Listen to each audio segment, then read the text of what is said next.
Hey everyone, this is Kevin from thechesswebsite.com, and I wanted to go over a nice little trap that I saw not too long ago in a chess game.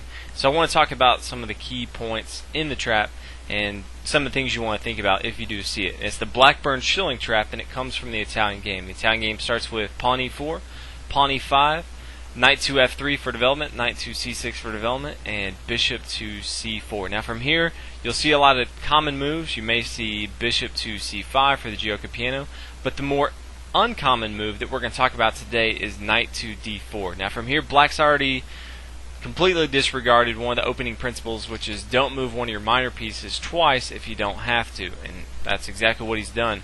From here, white's has this pawn on e5 he can take, but that's the trap. And so I recommend, if you do see this, to play one of two moves. Knight takes on d4, or the move I actually prefer better is king castles kingside. As you can see here, white has two development pieces attacking the center. White's attacking this pawn on f7, which is a huge weakness for black, and at the same time he has kingside safety.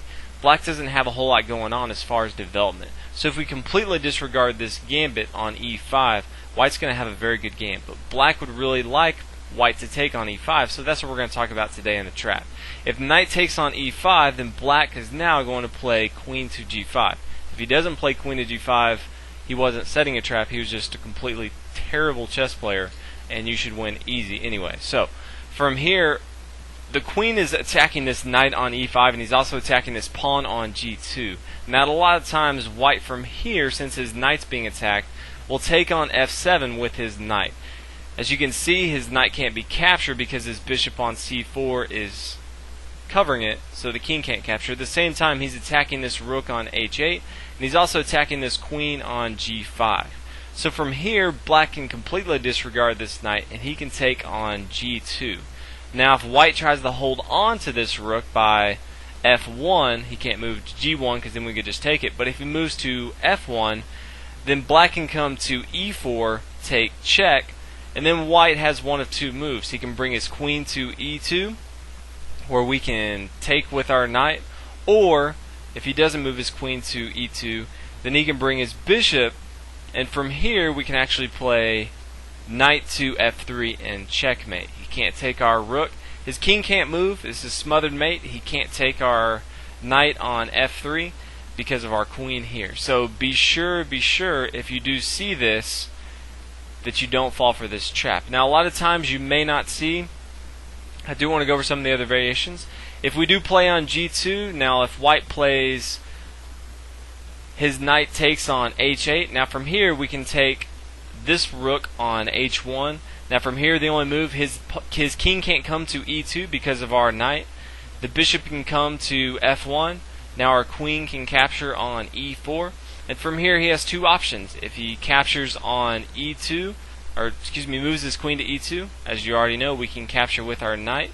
If he doesn't, if he instead moves to e2 now this is not going to be checkmate if we move our knight to f3, but instead we can bring our bishop to c5 and put a lot of pressure on this f2 pawn. We're going to eventually have a lot of attacking going on against the king, and this is going to be very good for black. So I just want to go over some of the variations that you may see.